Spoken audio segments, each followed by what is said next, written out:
Recognise उनसे enrol तो कराना पड़ेगा। तो अब आप बताइए कि आपकी कमेटी बैठ के ये तय कर लेती है कि बायोकेमिस्ट्री, बायोटेक्नोलॉजी, माइक्रोबायोलॉजी के लोग इनएलिजिबल हैं काउंसिल से रजिस्टर होने के लिए, जबकि इस पूरे फैसले के अंदर कोई भी माइक्रोबायोलॉजिस्ट नहीं बैठा हुआ है, कोई भी माइक्रोबायोलॉजिस्ट नहीं बैठा हुआ है। एक ऑप्टोमेट्रिस्ट जो है मुझे कैसे इनएलिजिबल कर सकता है फॉर रजिस्ट्रेशन, या कोई न्यूट्रिशनिस्ट कैसे कर सकता है? आपको वहाँ पे माइक्रोबायोलॉजी एज इट इज कोई रिप्रेजेंटेशन नहीं है। तो आप मुझे बताइए कि एलाइड हेल्थ साइंसेज में कितना रोल है? आपकी पेंडेमिक्स, एपिडेमिक्स, आपकी सारी लैब का सारी ट्रेनिंग, सारे इन्फेक्शन, आप बताइए। इसका जवाब, हाँ, जवाब तो मुझे आप पहले भी दे चुके थे। सवाल आपने सवाल किया है, फोरम पे सवाल किया है, मैं तो फोरम पे ही जवाब दूंगा। बेसिकली देखिए, आपकी ही लोगों ने कोर्ट में चले गए, अब कोर्ट में डिसीजन कल को आपके खिलाफ आ जाता है और मैं यहाँ पे आपको कुछ और चीज बता दूँ तो फिर ये मुनासिब नहीं है।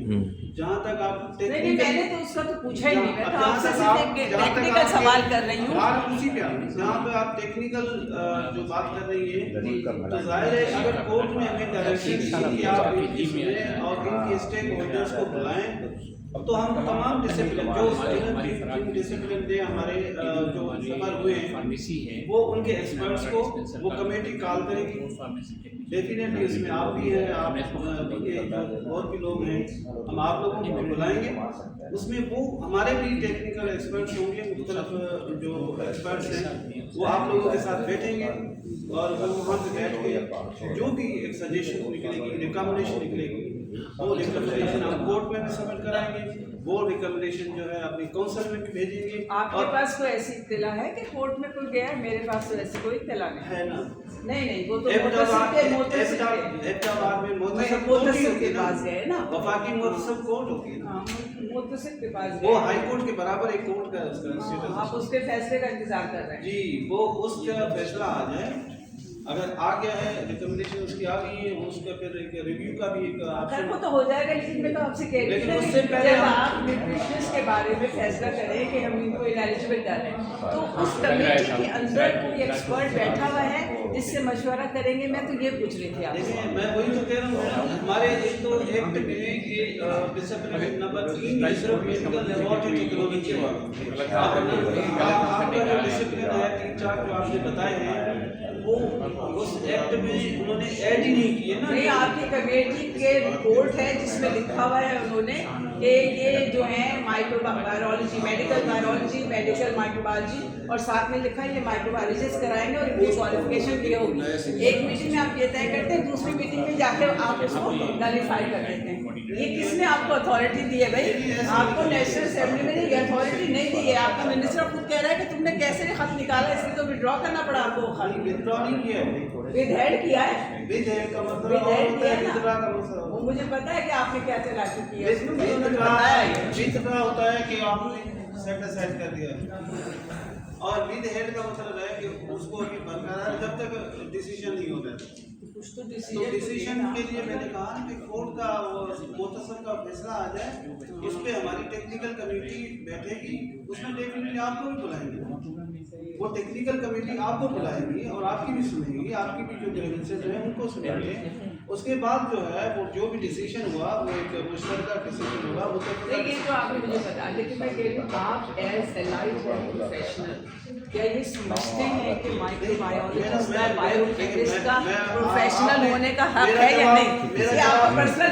मेरा जवाब आपने पहले दे दिया कि आपको कुछ पता नहीं है कि माइक्रोबायोलॉजी क्या है, एमएलटी क्या है। एग्जैक्टली, ठीक है, तो मैं तो डिसाइड नहीं कर सकता। नहीं, मैं ये नहीं कह रही, मैं आपको कह रही हूँ कि क्या आप समझते हैं कि हमें प्रोफेशनल एक्सेप्ट किया जाए? इसका तो डिसीजन कमेटी जो टेक्निकल लोग होंगे आपके शोबे के और मेडिकल लेबोरेटरी टेक्नोलॉजी के, वो लोग एडवाइजरी कमेटी बैठेगी, उसमें आप लोग भी शामिल होंगे, तो आप लोग बैठ के उसका कोई हल निकालें कि आया। इसको छोड़े, मैं आपसे कहती अभी आप कह रहे हैं कि एलाइड हेल्थ ऑफिसर्स का आपने वो नहीं वो मैं, लेकिन आपने उसमें कुछ क्वालिफिकेशन की लिमिटेशन वो रखेंगे, rules regulation allied health professional 1 2, 3, 4, 1 की ये क्वालिफिकेशन होगी। मैं तो सिर्फ आपसे कह रही हूँ कि इसमें कुछ होना चाहिए। रूल्स जो बने हुए हैं ना उसमें तरमीम आएगी।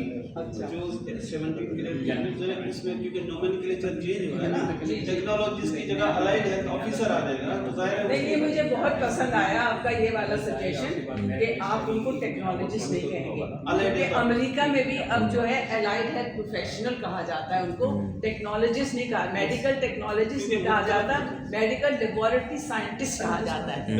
इस वक्त एक खातून आई हुई है जो वहीं पे पढ़ाती भी हैं, प्रैक्टिस भी कर जी रही मैडम, हैं। वही इंशाल्लाह उसी पे मुलाकात कराऊंगी। एक कमेटी उसमें भी कमेटी बनेगी, वो चारों सूबाई गवर्नमेंट से कंसल्ट करेगी। उनको उनसे टेक्नोलॉजिस्ट ना कहें प्लीज।